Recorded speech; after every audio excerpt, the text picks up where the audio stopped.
He was just a kid who loved the game. That was all he ever wanted to be. He did not want attention. He did not want credit. He did not want anyone to know his name before he had earned the right to it. But when he walked into Crestview Academy with one bag and an empty file and no reputation anyone could point to, they made sure he knew exactly where he stood. His locker was taken. His jersey was swapped out for a worn practice shirt with no number. His face was cropped out of the team photograph the night of the biggest win of the season. And before the most important match of the year, the captain of the team stood in front of everyone and said, "If we lose tonight, we all know whose fault it is." Jordan Brooks heard every word. He put his shin guard on, picked up his bag, and walked onto that field. This is the story of a boy who said nothing and changed everything.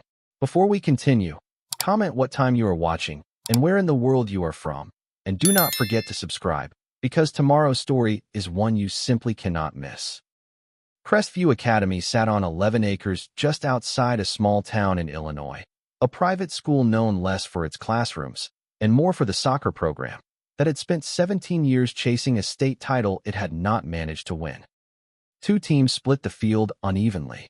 Team A competed in the Illinois State Prep Soccer Championship against programs that had been building rosters for a decade. Team B existed for the newcomers, the backups, the boys still proving where they belonged. Jordan arrived in the last week of August with one gym bag and an enrollment folder that was nearly empty. No state tournament history, no video on file, no statistics from a single American school across the past 4 years. The guardian listed on the intake form was his grandmother, Patricia Ellison, because Jordan had spent those 4 years living overseas with his father. Coach Daniel Reeves read the paperwork, found nothing useful, and made his decision in a single sentence. "Team B," he said, "until I see more." Jordan nodded and said nothing else. That evening his phone buzzed once against the kitchen table. He recognized the number, without needing to look at the name he had stored for years earlier. "How was training?" "Fine." 3 seconds later, "Proud of you." The message was identical to every previous version of this exchange Jordan could remember, which went back to the first week in Madrid, when he was 9 years old, and his father was still learning the job, and Jordan was still learning how to be the son of a man who was very good at something the world was interested in watching.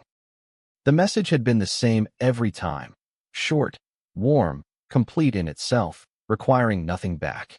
Jordan had always appreciated that about it. He set the phone face down and went back to his homework. Jordan set the phone face down and went back to his homework. Patricia Ellison had raised his father in this house, and she understood, the way people understand things they learned, through watching rather than being told, that certain boys needed to find certain answers on their own, without anyone marking their progress along the way. She set food in front of him and talked about the things she had seen on the news or the book she was reading, and Jordan ate and listened and sometimes said something back, and it was enough for both of them. His grandmother was in the other room watching the evening news, and the sound of the television, and the smell of whatever she was warming on the stove, and the specific quality of late August light coming through the kitchen window combined into something that was becoming, slowly, the texture of home. He had lived in 5 different places before he was 13 years old, and he had learned to let a new place become home by finding its particular combination of sensory details and letting them accumulate without forcing the feeling. This one was accumulating. Ethan Parker had built his entire identity around Team A in the way that certain boys build identities around the first thing they discover they are genuinely good at, completely, and without much consideration of what might happen if that thing were ever threatened. He had been playing competitive soccer since he was 7 years old, and he had been the best player in every room he had ever been in, and by the time he was 14 the arrangement felt less like something he had chosen and more like something that simply was, the way the sky is blue, or the way Crestview had not won a state title in 17 years. He expected it to continue. When Jordan Brooks arrived in late August and made it clear, without saying a word about it, that he was a different kind of problem, Ethan responded the way people respond to things that threaten arrangements they have stopped thinking of as arrangements. 14 years old, captain since the spring, the best player the school had fielded in years, he had grown used to being the center of every conversation about where the program was heading.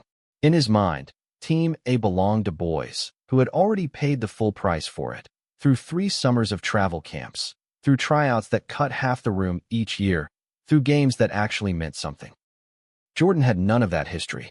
No file, no reputation, nothing except a gym bag, and a voice that barely rose above a murmur. To Ethan, that made him an intruder, not because of the color of his skin, but because he had not spent a single hour earning the ground he was standing on. In the first full Team B session Jordan attended, Ethan made sure the group heard him. This field gets crowded when they let just anybody try out. Tyler Grant laughed on cue. Mason Cole added his own line a beat later.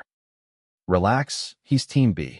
Jordan heard every word, picked up his bag, and walked to the far end of the complex, without saying anything back. Coach Reeves allowed 3 sessions before he committed to anything about Jordan's future with the program. He had learned, over 11 years, that a single outstanding performance in a limited context was a real thing, but not the only thing. What distinguished a player who could change a game from a player who could sustain it across an entire season was usually visible only in the second and third chances you gave yourself to look. He told his staff, after the first session, that one good afternoon was not a development plan. After the second session, he told them nothing at all, which they understood to mean he had seen something the first session had not fully prepared him for. A single good performance was not a development plan, and 11 years of coaching had taught him to wait for the third look before trusting what the first 2 suggested. Jordan accepted that without complaint. He had learned a long time ago that patience was not the same as passivity. His father had taught him the distinction on a bench outside a training pitch in Madrid, explaining that the difference between waiting and working was that working had a direction. Jordan had a direction. He showed up for the second session and played the same way he had played in the first one, reading spaces before they opened, moving 1 beat ahead of the press, threading passes through gaps nobody else had looked at. By the end of the second session, the assistant coach had filled half a page in his notebook, without intending to. Ethan had started arriving to practice 8 minutes earlier than usual, watching the far end of the field, while pretending not to. The third session was an internal scrimmage, Team A against Team B, scheduled as preparation for the approaching state quarterfinal. It was a Tuesday morning in mid-September, temperature near 61 degrees, light low and flat, through a thin layer of cloud. The field had been freshly lined the day before, and the white chalk was still sharp against the grass. Nobody on the Team A side expected a real contest. Ethan jogged past Jordan during warm-ups and offered one line. "Try not to embarrass yourself out here." Jordan did not answer with words. He answered with the game. Nobody on the Team A side expected a real contest. Ethan jogged past Jordan during warm-ups and offered one line. "Try not to embarrass yourself out here." Jordan did not answer with words. He answered with the game. From the first minute, he moved nothing like the boy with the empty folder. He did not dribble to draw attention. He did not force a shot early to put his name on the scoresheet. Instead, he watched the spaces the other players left open and drifted into them a half-second before anyone expected a body there. He played one-touch passes that sliced through 2 defenders at once. In the first 11 minutes, he created 3 clear chances for Team B, chances that a team at that level had no business generating against Crestview's strongest lineup. Ethan felt something shift low in his chest that he did not yet have language for. It was not respect. It was the first small flicker of fear, and fear, for a boy like Ethan, always arrived wearing irritation as a disguise. In the 51st minute of the scrimmage, Ethan charged a 50-50 ball and tried to win it through force. Jordan turned his hips 1 fraction of a second before contact, touched the ball once around Ethan's outstretched leg, and slipped a pass through to Noah Miller, who buried it into the net without breaking stride. Team B finished level with Team A. For a lineup that had lost every internal match that season by at least 3 goals, level felt like winning. The field went quiet in a way practice fields rarely go quiet, which is to say completely, without a single voice filling the space where the noise had been a moment before. Coaches and players, and the 2 parents who had arrived early to watch stood with the particular stillness of people who have just seen something that has rearranged their understanding of the afternoon. Coach Reeves stayed completely still for a moment longer than everyone else before lifting the whistle. Coach Reeves stood with his arms crossed and stared at Jordan for a long moment before lifting the whistle to end the session. Ethan said nothing on the walk back, which was unusual enough that Tyler noticed and decided not to comment on it. On the bus ride home from the facility, Ethan sat in the front seat. He always claimed first and looked out the window at the highway for most of the journey. He was thinking about a specific moment in the 43rd minute of the scrimmage, a chipped pass Jordan had played from an angle nobody should have been looking at from that position on the field. Ethan had made that same run 100 times and never found that pass, never even seen it from there. In the hallway outside the locker room afterward, he turned to Tyler and said, low enough for only Tyler to hear, "One good week does not make him one of us."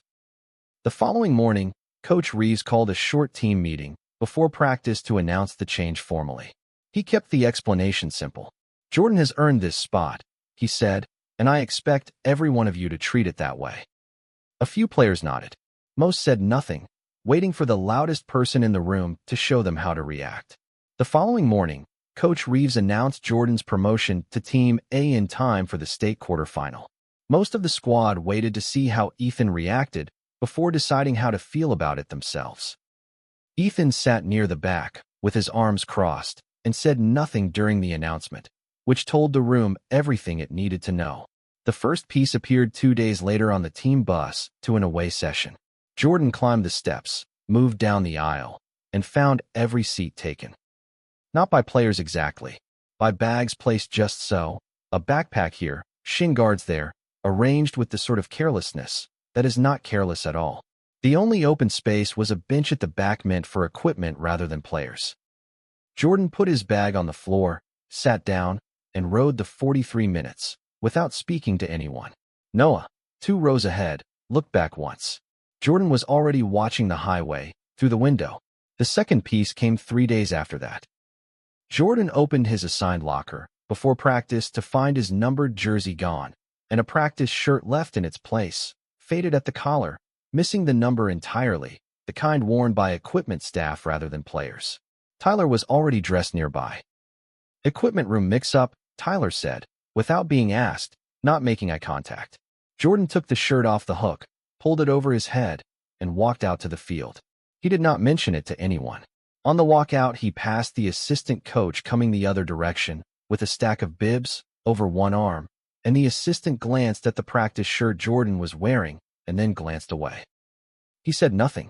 Jordan understood that the silence of people who know what they are looking at and choose not to name it is a different thing from the silence of people who have not noticed.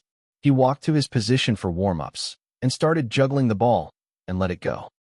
One afternoon that week, Noah came over to the brick house on Delmar Street for the first time, invited after practice, with the casual certainty of someone who had already decided the friendship was real and was simply catching the logistics up to it.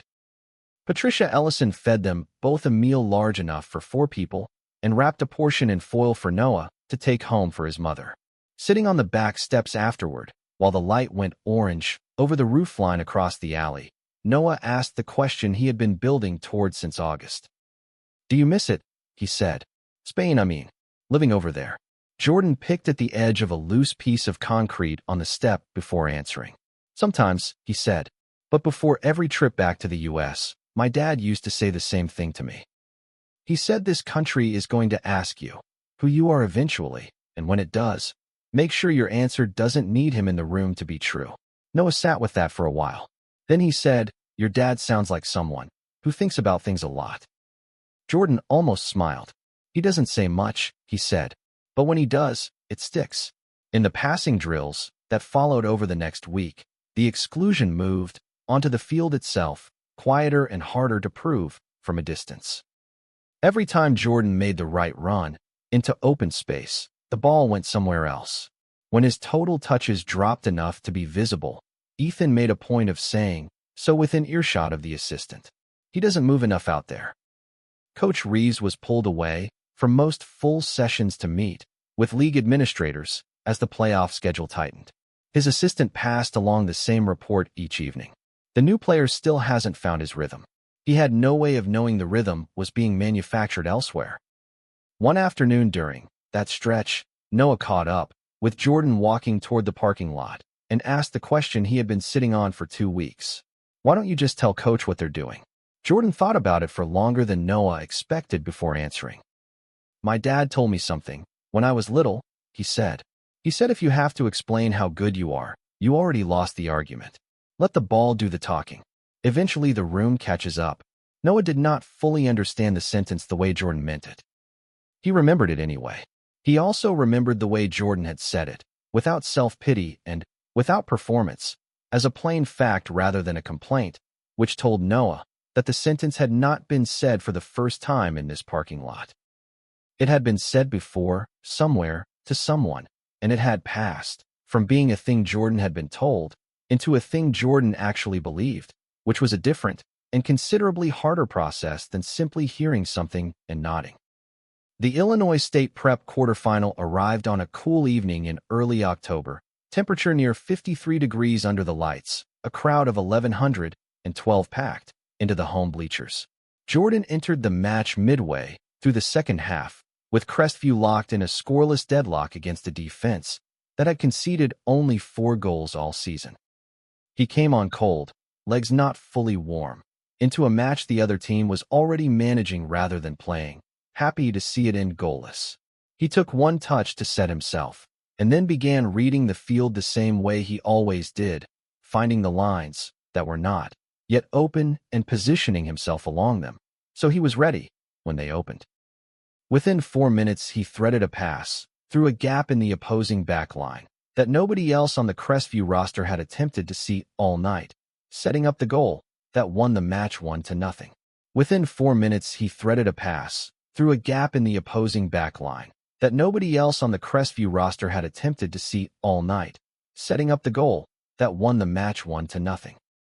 After the final whistle, the school photographer gathered the team near the center circle for the shot that would run in Monday's paper. Jordan stepped forward to join the group. Tyler raised one hand, casual, almost polite. Team A starters only. Jordan stepped back, without arguing, and stood a few feet outside the frame, while the camera clicked twice. Coach Reeves, standing near the equipment cart 20 feet away, watched the entire exchange. He filed it. The gesture had the organized quality of a rehearsed behavior, too smooth to be spontaneous, which meant it had happened before in some form and would happen again, unless someone named it directly. That same night, scrolling through the school's social media page on his phone, Jordan found the team photograph already posted. He was not in it, not cut off at the edge, not blurred in the background, simply not there, cropped out at precisely the point where he would have stood. He stared at it for a moment, then put the phone face down on the table. His phone buzzed. How was the game? We won. 3 seconds later, proud of you. Jordan set the phone face down again and did not answer anyone else that night. Outside, the street was quiet except for a neighbor's sprinklers running on a timer. Jordan sat at the kitchen table for a while without moving, thinking about nothing in particular and everything at once, the way a person thinks when a season has been long and the end of it is finally within sight. Eventually his grandmother came in, looked at him, and put a glass of water on the table in front of him without comment. She went back to bed. Jordan drank the water, and then he went to bed too. Part of what made that week harder for Ethan than he let anyone see was the conversation happening outside the school gates, as much as inside them. Parents in the stands had started talking, after the quarterfinal, the way parents always talk, wondering whether the captain's armband still belonged on the arm currently wearing it. His mother mentioned it once at dinner, carefully, the way people mention things they have already decided matter more than they are willing to admit. You have worked hard for that armband, she said. Ethan nodded and said nothing else. The sentence sat with him for days, curdling slowly into the exact kind of fear that makes a person do something they will regret before the week is out. The quarterfinal win moved Crestview into the semifinal against the top-ranked team in the state, and the week of preparation that followed was when the pressure finally made people reveal what they had been keeping organized. It revealed Ethan, at last, at his edges. On the Tuesday of that week, Coach Reeves gathered the squad to announce the starting lineup for the semifinal. When he read Jordan's name as a starter for the first time, the locker room went tighter than usual. Tyler looked at Mason. Ethan stared at the whiteboard above Coach's head. Then Tyler said it, loud enough for everyone present to hear. Let's see if B-Team Boy can handle real pressure. A few players laughed, the reflexive laugh of people who are not sure whether something is funny, but do not want to be the one who did not react. Ethan sat near the back of the room, with his arms crossed, not laughing, not objecting, occupying the middle ground. That had been his position for the past 3 weeks, close enough to the behavior to enable it, and far enough from it to maintain a version of himself he could live with. It was a narrower space than it had once seemed, and standing in it had become considerably less comfortable since he had started watching practice footage of Jordan and noticing what it looked like from the outside. Jordan stood in the same spot he had been standing, arms at his sides, expression unchanged. Coach Reeves heard every syllable of it. He looked at Tyler for one long moment, and then kept reading without comment. But the way he closed the folder, when he finished, told anyone paying attention that the conversation was not over. After Coach Reeves left the room to check the field setup with his assistant, the locker room held the particular kind of quiet that happens when something has been said that cannot be unsaid. Ethan sat at the end of the bench, not looking at anyone. Jordan was pulling his shin guards on near his section of the lockers when Ethan spoke again. His voice was level, not shouting, as though he were simply stating a fact the way you state facts everyone already agrees on. If we lose tonight, he said, we all know whose fault it is. The room went completely still. Nobody laughed. Nobody agreed. Nobody disagreed. The words just sat there in the middle of the room, while every player present looked somewhere other than at Jordan. Jordan finished pulling on his shin guard. He stood up. He picked up his bag and his water bottle, and he walked out of that room and down the tunnel and onto the field, and he did not look back, and his hands did not shake once. That was the moment, later, that Noah would think about most. Not the passes, or the goals, or the trophy. That specific walk, out of that specific room, after those specific words, with nothing on his face that anyone could read. He had seen players get angry at things smaller than that sentence. He had seen players cry at things smaller than that sentence.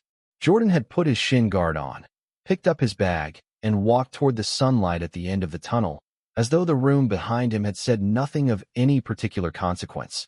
And that walk was what Noah would describe years later, when someone asked him what kind of person Jordan Brooks was. In the session that followed, Coach Reeves remained on the field for all of it, having cleared his schedule for the day regardless of what the league office wanted from him. Jordan played with the same steadiness he had brought to every training since his first day. Coach praised a run in the 32nd minute. Good vision, Brooks. Ethan heard it and felt the fear inside him tip over into something uglier. In a challenge for a loose ball near the touchline minutes later, Ethan hit Jordan with considerably more force than the drill required, sending him hard to the ground. The field went silent. Jordan lay still for one breath, then pushed himself back up, brushed the grass off his shirt, and said quietly, more to himself than to anyone else, I am here to play. He did not look at Ethan. He turned and jogged back into position, and the expression on his face as he did was the same expression it had been at the start of the session, because he had learned, a long time ago, and in a way he had not needed to relearn, that a field was not a place for settling personal accounts. It was a place for playing. Everything else had its own time and its own place, and this was not it. The end of the session came in, that flat gray dusk, where you can see clearly, but everything looks slightly further away than it is. Most of the team moved toward the equipment shed in a loose group. Jordan had gathered his bag and was heading the same direction when he noticed that Ethan had not moved from the far corner of the pitch. He was crouched, over his own knee, hand braced against the grass, the set of his shoulders saying something was wrong in the way that cramp always looks from a distance, all concentration and held breath. Jordan stopped walking. He stood for a moment, with his bag in his hand, long enough that the choice was real rather than automatic. Then he set his bag down in the grass and changed direction. He crossed the field without hurrying. He was aware, as he walked, that what he was about to do had nothing to do with making a point and nothing to do with being seen. His father had told him once, sitting on a bench after a long session in Madrid, that the easiest way to know whether a person was genuinely kind was to watch what they did, when nobody who mattered was watching. It was not a test Jordan had been deliberately running on himself all season. It was simply who he had been raised to be. He crossed the field and crouched down beside the boy who had spent 8 weeks trying to erase him from a team photograph. Ethan looked up when he heard the footsteps, and the expression that crossed his face lasted only a second before he could organize it into something more controlled. It was surprise, and behind the surprise something that looked like it was trying to be defiance, but could not quite get there. Jordan did not say anything. He crouched down, found the knot in the back of Ethan's calf with both hands, positioned Ethan's heel flat against the ground, and began working the stretch the same way a trainer would, slow and deliberate, pressing at exactly the right angle to release the muscle. He stayed there for nearly 2 full minutes, making small adjustments, saying nothing, not looking at Ethan's face. When the muscle released, he felt Ethan's leg relax under his hands. He stood up. He picked up his bag. He walked toward the locker room. Behind him, Ethan remained on one knee in the corner of the field, his hands still pressed against the ground, looking at the place in the grass where Jordan had been kneeling. Ethan stayed there for a long time.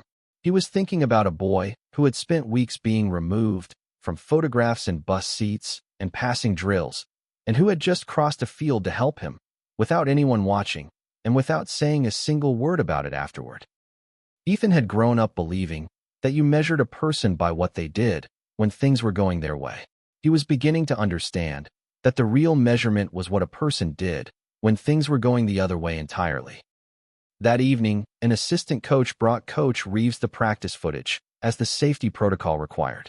Reeves sat alone in his office and started the playback, expecting to confirm a routine contact and file it away. An hour and 3 minutes later, he closed the laptop and sat in the dark. He had counted it almost without meaning to. 7 instances across 3 separate sessions, where Jordan made the correct run into open space and received nothing. The locker incident. Tyler blocking Jordan from the team photograph. The line in the locker room before the session, which the outdoor microphone had picked up clearly enough to leave no ambiguity about who had said what. And the cramp scene at the end of today's session, Jordan crossing the field to help the same boy who had sent him to the ground 20 minutes earlier and spoken those words 3 hours before that. The next morning, Coach Reeves called 3 separate meetings. Tyler and Mason first. 1 match suspension effective immediately, no appeal. I have it on film, he said to Tyler, who had started to construct a defense. Tyler went quiet. Then Ethan, alone, in the equipment room, with the captain's armband on the table between them. Reeves did not raise his voice. He said, "A captain does not protect his position. He protects his team." He turned the laptop screen toward Ethan and pressed play, without another word. Ethan watched 7 minutes of footage in silence, including the locker room audio from that afternoon, his own voice saying the words he had said, with the flat clarity that recorded audio always gives to things people prefer to believe they said more quietly than they did. When it ended, Reeves laid out the terms plainly. You are not suspended for good. You are suspended until you show me you understand why this happened. That part is on you, not on me. Ethan tried once to defend himself, his voice smaller than it had been in months. It was not that serious, he said. Reeves closed the laptop slowly. It was not the collision, he said. It was every single day before it. And it was what you said in that room today.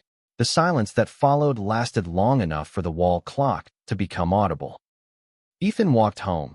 That afternoon, instead of taking the bus, a 41-minute walk he had made exactly once before in 3 years at this school, on the evening of the tryout, where he had first been named captain. He had walked home that evening because he needed the time to feel the thing before he had to manage it around other people. He was walking home now for the same reason, except that the thing he needed to feel was considerably less comfortable than it had been that first time. The armband had felt like something given to him. What Reeves had said in that room had the quality of something being taken back. He knew, on some level, that the second feeling was closer to the truth than the first one had ever been. His father was in the kitchen when he arrived, and he asked the question without preamble. Are you scared of losing your spot? Ethan started to say no and stopped. His father nodded slowly. "You have never hated a player," he said. "You have always hated losing to one." Ethan did not have an answer for that. He went to his room, closed the door, and sat on the edge of his bed for a while. Then he opened his laptop and found the recording from the internal scrimmage 3 weeks earlier and watched it twice, from beginning to end, the second time forcing himself to watch Jordan rather than himself. The first time, through he had noticed all the moments that were his, good touches, smart runs, the kind of individual quality that had earned him the armband in the first place. The second time he made himself stay on Jordan, and what he saw was not one moment, but a pattern, constant repositioning, reading of space, before it existed, willingness to play the pass for a teammate even, when taking the shot himself would have been the more exciting choice. He rewound one pass in particular, the chipped ball, through to Noah in the 43rd minute, and watched it 3 separate times. He had been standing 8 yards from that position when the pass was played, and he had not seen the option. Jordan had been 30 yards away and already knew it was there before he even received the ball. Ethan closed the laptop and sat in the dark. He was not thinking about the armband. He was thinking about that pass and what it said about the difference between a player who competed and a player who saw.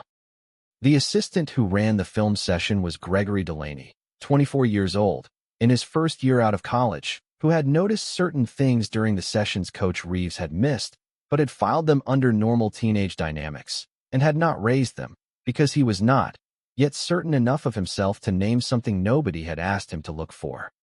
He would think about that decision for several weeks afterward.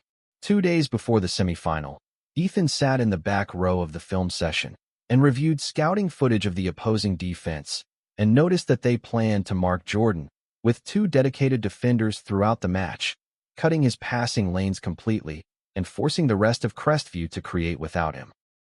Watching that clip, something clicked into place that the conversation with his father and the replay of the scrimmage had not quite managed on their own.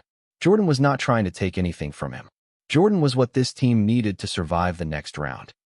And if Ethan was willing to be something more than a person protecting a position, he was also something the team needed. He was beginning to understand what his father had meant, and the lesson was not the one he had expected. Most evenings that October, after the bus dropped him 3 blocks from his grandmother's house, Jordan walked to the cracked asphalt court behind the elementary school 2 streets, over and practiced alone, until the lights on the corner pole came on at 8:23. There was no coach there, nobody recording anything, nobody keeping count. He worked through the same sequences his father had taught him years earlier on a training pitch outside Madrid: first touch into space, body shape before receiving, weight transfer on the planted foot, over and over, until the movements stopped being movements and became something closer to instinct. Talent gets you noticed, his father had told him once, sitting on the curb after a long practice session. Character gets you kept. Jordan had been turning that sentence over in his mind for 4 years. He was still turning it. That night, he drove himself back to campus at 9:47 in the evening and walked into Coach Reeves' office without being summoned. He did not ask for the armband back. He did not ask to start. He said only, "Coach, Jordan cannot do this alone out there. Let me earn my way back." Reeves studied him for a long moment. "If helping this team means passing to Jordan every single time," he said, "what then?" "Then I pass," Ethan answered without hesitating. "And if Jordan gets the headline after?" Reeves asked. Ethan went quiet for several seconds. "Then we won," he said. Reeves placed him on the substitute list and said one more thing before Ethan stood to leave. "The terms from the disciplinary meeting still stood," he said, meaning the suspension was conditional, and the path back was narrow, and the conditions had not changed. Ethan was being given access to the bench because he had asked for it correctly, and because the team needed what he could see from it, not because the armband was coming back tonight. Ethan accepted those terms without argument, which was itself a change from the Ethan who had walked into this office 3 days earlier. Reeves noticed it. He did not say so. "I will be watching everything out there," he said. "Not just what you do with the ball." Ethan nodded. He understood. Ethan spent the morning of the semifinal in a way he had not spent a match morning in 3 years. He did not review his own highlight clips on his phone. He did not spend 40 minutes in front of the bathroom mirror the way he sometimes did before a big match, working through the version of himself he wanted to project. He sat at the kitchen table with a bowl of cereal and watched the light change in the backyard, and he thought about the match and what it needed from him, and what it needed from him was simple enough that he did not need to think about it for very long. The thing it needed was for him to not care who got the credit. The semifinal kicked off under lights in front of 2,341 people. In the first half, everything went exactly as the scouting film had suggested. Two defenders tracked Jordan everywhere he moved, choking off Crestview's attack at its most reliable source. Twice Jordan tried to force a pass through the double coverage, and twice the ball was intercepted. Crestview fell behind 1-0 before halftime. On the bench during the break, Ethan watched the opposing defense reset its shape and noticed a gap opening behind their back line that expanded each time both marking defenders committed to following Jordan. He told Coach Reeves what he saw and how he planned to use it. It was the first time all season Ethan had spoken about Jordan the way you speak about a teammate you trust. Reeves sent him on at the 46th minute. Before stepping over the touchline, Ethan paused at the edge of the field for a moment, long enough to take one full breath and let it out. He was aware that the next 45 minutes would tell him something about himself he had not yet confirmed. He thought about the pass in the 43rd minute of the scrimmage tape that he had watched 3 times and still could not fully account for, the angle Jordan had seen from 30 yards away that Ethan had been 8 yards from and missed entirely.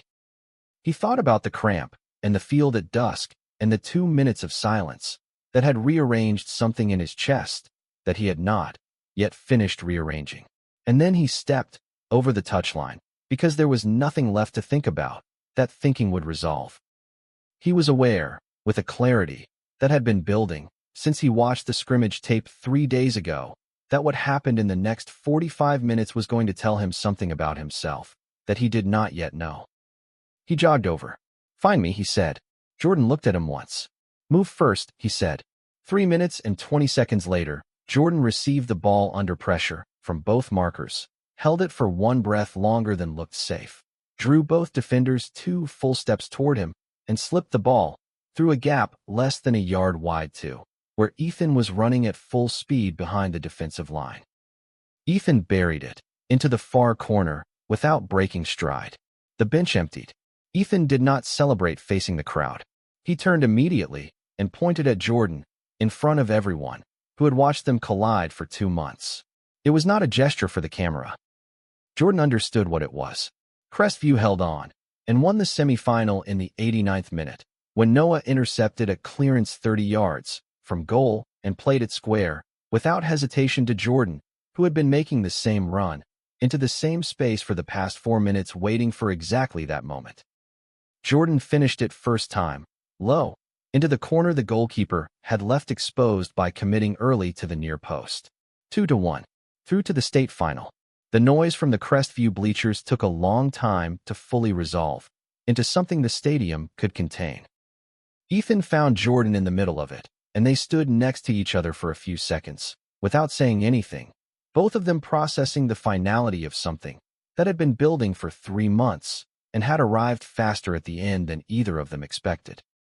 After the semifinal, Coach Reeves pulled Jordan aside near the equipment shed before Jordan reached the locker room. He said, simply, "I owe you an apology for not seeing it sooner." Jordan looked at him for a moment and then said, "You ran the sessions fair when you were there." Reeves nodded, accepting the partial absolution without pretending it was full. He had decided the previous week, watching the scouting film, that there were specific questions he was going to ask of every new player joining the program going forward, questions about how they were being received by the group rather than how the group appeared to be receiving them, and that he was going to ask those questions himself rather than relying on secondhand reports from assistants who had not yet learned to separate what they saw from what they expected to see. In the locker room, after the match, something had shifted in the air that was difficult to name precisely, the way the air in a room shifts after a storm has passed through it. Mason was the first person to say anything to Jordan directly, walking across the room and saying "good game" in the particular way that means more than it looks like it means. Noah was grinning in the unguarded way he rarely let himself grin in front of the whole group. Tyler sat in his corner of the bench and did not say anything, but he was not looking at his phone the way he usually looked at his phone, and whatever he was thinking about was clearly not small. After the match, Ethan crossed the field and stopped a few feet in front of Jordan. "I was scared you were better than me," he said. Jordan looked at him for a moment before answering. "Then get better with me." Later, in the parking lot, after most of the families had pulled away, the air had gone cold enough that breath was visible, and the lights above the athletic complex entrance cast long shapes across the asphalt. Patricia Ellison was waiting near her old sedan, and she had been talking to another grandmother she had apparently met in the bleachers during the season, the two of them exchanging phone numbers, with the unhurried certainty of people who have decided a friendship is worth continuing. The air had gone cold enough that breath was visible, and the lights above the entrance to the athletic complex cast long orange shapes across the asphalt. Patricia Ellison was waiting near her old sedan, with her coat buttoned to the collar, talking to another grandmother she had apparently met in the bleachers during the season, the two of them exchanging information, with the unhurried certainty of people who have decided a friendship is worth continuing. Noah found Jordan standing nearby and said the thing he had been holding since August. "How come you never told anyone who your dad was, even when things got bad?" Jordan was quiet for a while. "Because then none of this would have been mine," he finally said. "It would have been his." That night his phone buzzed. "How was the semifinal?" "We're in the final." Then a pause of nearly a minute. "I know. I'll be there." Jordan read the message twice, put the phone in his jacket pocket, and did not take it out again until morning. 1 week later, Crestview Academy walked onto the field for the state championship match in front of 3,008 spectators. Vendors along the fence ran out of hot chocolate before warm-ups ended. The opposing team had won 2 of the past 5 state titles and arrived in a charter bus and warmed up with the particular efficiency of a program that expected to be in this position. Jordan and Ethan started together from the opening whistle for the first time all season, with no isolation between them and no ego in the space where a team was supposed to fit. Coach Reeves had restructured the warm-up routine the previous day to include combination drills that specifically paired the two of them, not because he wanted to make a statement, but because he had watched enough of the scouting film to understand that their particular partnership, when it functioned, produced something the opposing defense had not prepared for. The warm-up went smoothly enough that a few of the parents in the early arrivals along the fence line commented on it to each other, not knowing what the smoothness had cost to arrive at. Ethan made runs designed purely to pull defenders out of position. Jordan set the tempo of every passage of play. The opposing team scored first in the 17th minute from a set piece, and rather than fracture, the roster held. Noah cleared a chance off the goal line in the 31st minute, throwing himself across it in the way that is only possible when a player has stopped thinking about looking composed and started thinking about winning. On the bench, Coach Reeves made a note of it, without looking up from his clipboard. Some players revealed themselves only in the moments that did not count toward their statistics. Noah Miller was one of those players. He had been one of those players since the first day of the season, in a way that Reeves had noticed, but had not yet named until this moment. Crestview leveled through a set piece in the 53rd minute, and the stadium noise did not fully settle again after that. The match had been level since the 53rd minute, when Crestview converted a set piece that the opposing keeper should have done better with and did not, and the tension that followed those 15 minutes of level football was the particular tension of a match that both teams understood could go either way, and neither team was willing to give up first. Jordan had been the best player on the field for the second half, which the opposing coaching staff had accommodated by pulling one of the 2 dedicated markers off him and using them to double up on Ethan instead, which meant Jordan now had a single marker, and Ethan had 2, and the whole defensive arithmetic of the game had shifted in a way that was creating new options neither team had originally planned for. In the 68th minute, with the match level and everything still to play for, Ethan received the ball at the edge of the penalty area with a shooting lane and the option to be the player every person in those 3,008 seats would remember when they drove home tonight. He had been in this position before, in smaller matches and smaller stadiums, and he had always taken the shot. It was the thing he was good at. It was what he had been built for.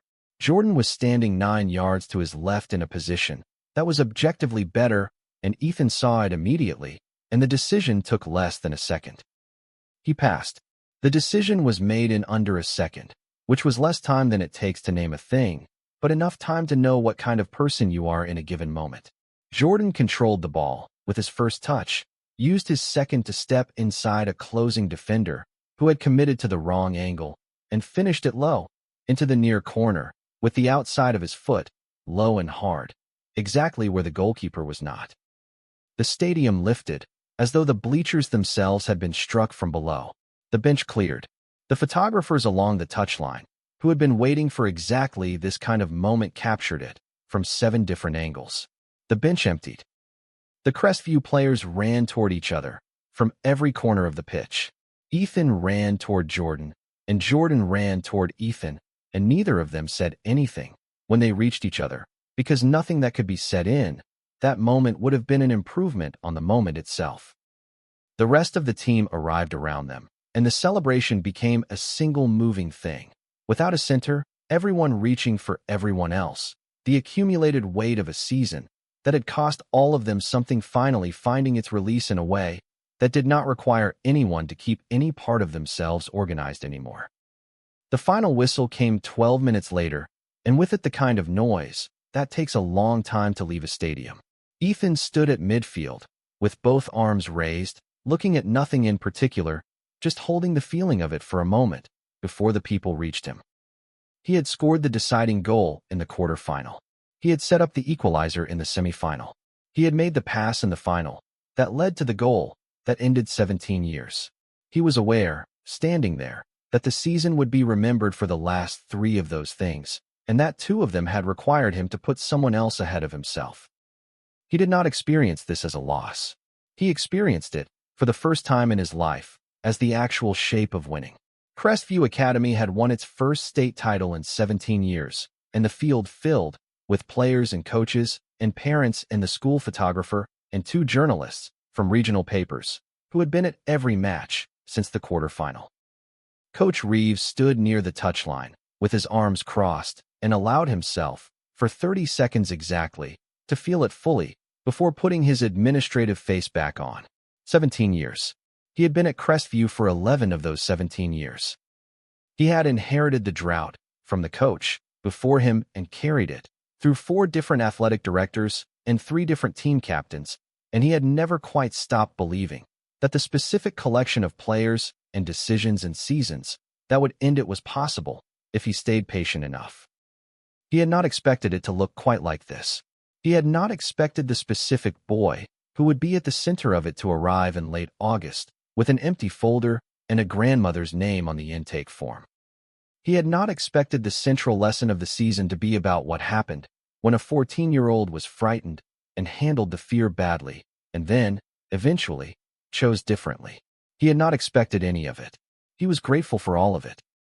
After the final whistle, the celebration on the field took the better part of 20 minutes to organize itself into something that could be called a ceremony. Players ran toward each other from every direction. Parents who had gotten through the gate stood among them.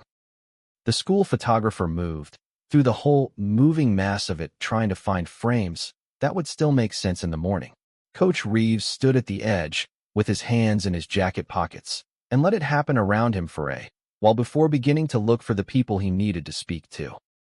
The trophy presentation setup began near midfield, and the announcer's voice carried across the stadium with information nobody in the Crestview program had been given advance notice of. The Illinois State Prep Soccer Federation had arranged, months earlier, to have a special guest present the championship trophy this evening. The occasion was the 20th anniversary of a national team result that many of the older parents in those stands still remembered watching on television as children, a comeback that people in certain parts of the country could still describe play-by-play if asked. Tonight, the announcer said, "We are honored to welcome the man who scored the deciding goal in that match and who served as captain of the United States national team, Anthony Brooks." The crowd rose into applause that rolled across the bleachers in a slow wave, the kind that builds, as more people place the name and understand what they are remembering. A man in a simple gray jacket walked out toward midfield with the ease of someone who had stood in stadiums far larger than this one many times before. Coach Reeves, standing near the sideline with his clipboard, looked up from the sheet he was reviewing and went completely still. Ethan turned toward the field entrance and watched the man walking out, and then he turned and looked at Jordan, and the shape of the whole season reorganized itself in his mind in the space of 3 seconds. Jordan had not moved from the spot where he was standing. He was looking at his father, and for the first time since August, he was smiling in a way he had not needed to manage or contain or keep from anyone. Anthony Brooks did not walk to his son first. He walked to Coach Daniel Reeves and extended his hand. Reeves shook it slowly, still processing. "I wish I had known," Reeves said quietly. Anthony shook his head once. "If you had known," he said, "you would have coached my son. Instead, you coached your player." He let that sit between them for a moment. Reeves did not say anything else. Anthony turned and walked across the field to where Jordan was standing and put both arms around his son, and Jordan leaned into it, and the stadium noise dropped to almost nothing, the way large crowds go quiet when they understand they are watching something they were not supposed to be there for. Jordan called him Dad, quietly, into his shoulder, and the word carried through the outdoor microphone to the speakers and out across the bleachers, and the crowd that had not yet put the whole picture together put it together in that moment, section by section, phones appearing out of pockets, older parents leaning toward each other to confirm what they were seeing. In the cluster of Crestview players standing 20 feet away, Tyler Grant raised both hands and started clapping. Not the automatic clap of someone performing a response, the slower, deliberate clap of someone who has understood something and is doing the only thing available to him to show it. He was the first player on the field to respond, and he was not thinking about how it looked, and it did not look like anything except a boy clapping for a moment he had not expected to feel anything about, and had turned out to feel quite a lot about. A moment later, the rest of the team followed.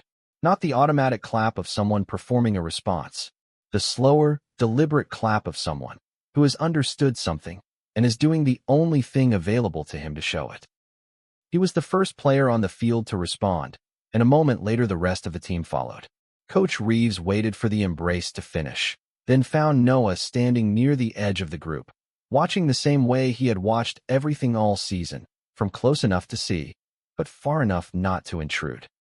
Reeves put a hand on his shoulder and said, quietly enough that only Noah could hear it, "You saw the right player before everyone else did." Noah looked up at him. He did not say anything. He just nodded, once, the way a person nods, when the thing being said is true, and no additional words are going to make it more true. Anthony stepped back from Jordan and looked at his son the way fathers look at sons they have not seen in a while, checking all the things you check, without naming them. Then he turned toward Ethan, who was still uncertain how to hold himself, after 2 months of everything that had passed between him and the boy standing 20 feet away. Anthony did not look at Ethan with judgment. He had spent 4 years watching young players from 3 different countries learn what they were made of under pressure, and he had developed the ability to read the inside of a difficult situation from the outside of it with some accuracy. What he saw in Ethan Parker was not a bad person. He saw a boy who had been frightened of something real and had handled the fear badly, and had then, eventually, done the harder thing. He had seen that shape many times before. It was the shape of someone who was going to be all right. He looked at him the way a person looks at someone who has already done most of the necessary work on their own and simply needs one moment of recognition to confirm that the work has been seen. "Good players compete," he said. "Great players learn." Ethan nodded. Anthony held his gaze for one more second and then said, simply, "Everything they respect today, you earned yourself." Jordan did not look at Ethan when he heard those words. He was looking out at the field, at the empty grass under the lights, at the white chalk lines still sharp against the dark, at the goal mouth, where the shot had gone in 68 minutes, into the most important match Crestview had played in 17 years. At a season that had started with his name at the bottom of a list nobody expected to matter. It was his now. All of it, every inch of it, earned without a single borrowed credential. Anthony presented the trophy to the team, and the ceremony that followed lasted well past when the stadium lights were supposed to go off. The groundskeeper waited 20 minutes past the scheduled cutoff, then another 10, and then he decided that some things were worth the overtime cost and went to find something else to do for a while. Patricia Ellison was somewhere in the bleachers during all of this, watching the field with the composed expression of a woman who had known something was possible long before anyone else on that field had seen the shape of it. She had kept her phone off during the ceremony, which was unusual for her at a match, because she had decided that what was happening on that field belonged entirely to the people on it, and she was not going to be the one to make it smaller by trying to capture it. Coach Reeves said one thing more to Jordan before the night ended, standing at the edge of the field while the celebration continued around them. He said, "I should have seen more sooner." He had decided, in the weeks since watching the 41 minutes of practice footage, that there were specific conversations he had been avoiding having with himself about the way he ran his program, conversations about which voices he listened to and which reports he trusted and which assumptions he let go unexamined, because examining them required more time than the post-season schedule seemed to allow. He was going to have those conversations now, in the off-season, with himself and with his staff, and he was going to come out of them with a different set of questions to ask at the beginning of next season. The boy in front of him had made that possible by being exactly who he was across 3 months that had required him to be extraordinary in a way nobody would have asked of him if they had known what was happening. He said, "I should have seen more sooner." He said it the way people say things they have been carrying for a while, carefully, without softening the edges of it. Jordan looked at him and said, "You saw what mattered when it counted." It was more generosity than the situation required, and Reeves knew it, and he filed it alongside everything else he had learned about the boy in front of him across the past 3 months. He had coached players with more technical ability than Jordan Brooks. He had coached players with better physical tools, more experience, more context, more credentials on paper. He had not often coached a player with this specific combination of quality, the kind that showed up not only in what he could do with the ball, but in what he chose to do with every moment that did not involve the ball at all. It was more generosity than the situation required, and Reeves knew it, and he filed it alongside everything else he had learned about the boy in front of him across the past 3 months. Ethan's father had been waiting in the parking lot, standing near the back of the crowd of parents. When Ethan finally found him, his father did not say anything about the winning goal, or the assist, or the trophy. He said only, "That was a good thing you did out there tonight. Not the soccer. The other thing." The sentence was the closest thing to an apology his father would offer for the pressure of the season, and Ethan understood it in exactly that way. He did not need more than that. 3 weeks after the championship, Ethan showed up at the house on Delmar Street on a Saturday morning, standing at the front door, with a bag of oranges his mother had insisted on, because she would not let him arrive anywhere empty-handed. He had driven past the street twice before turning in. Patricia Ellison answered the door, looked at him for a long moment, and said, "So you are the one who moved the locker." Ethan froze completely. She smiled and waved him inside. He sat at the kitchen table, where Jordan did his homework, and they ate the lunch Patricia put in front of them, and afterward Ethan asked the question that had been sitting in his chest since the trophy presentation. "Did you know the whole time," he said, "who your dad really was to everyone else?" Jordan thought about it from the inside out. "I knew who he was to me," he said. "That was always enough." Patricia Ellison kept the newspaper clipping from the championship match folded inside her recipe box for years afterward, tucked between a card for peach cobbler and one for cornbread, exactly where she kept the things she did not want to lose track of. When people asked her about it later, she never mentioned the trophy first. She always mentioned the part where her grandson had called out to a man on that field the way you call out to someone you have missed without thinking about who was listening, and how the whole stadium had gone quiet around it. 1 month later, Jordan and Ethan were both named to the state select roster, one of 14 players chosen across the entire league. Ethan was no longer the only leader. Coach Reeves divided the responsibility clearly.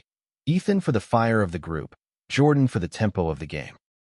In the opening match of the new season, Ethan slipped a pass, threw to Jordan for the first goal in the 11th minute, and Jordan ran the full length of the field to reach him.